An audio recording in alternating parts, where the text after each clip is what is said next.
Matagal nang kinakausap ni Pangulong Ferdinand Marcos Jr. ang Senado at Kamara kaugnay ng panukalang pag-amyenda sa economic provisions ng konstitusyon.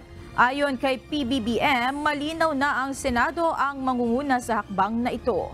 Ipauubaya na rin niya sa Kongreso ang desisyon kung sa papaanong paraan isasagawa ang charter change.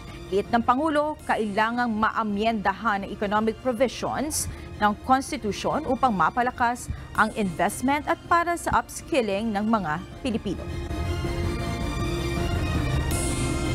What's happening now? First, that because I always said the Senate will take the lead. The Senate is taking the lead, and between the two houses, they will come to an agreement, and that will be the way we'll do it. But sinasabi na kailangan kung pumasok, matagal na ako nakikipag-usap sa pagkabila. But you know, it's what for me is more important than to make these proclamations, pronouncements. What's more important is we get it done. So that's what we're doing. We do it quietly.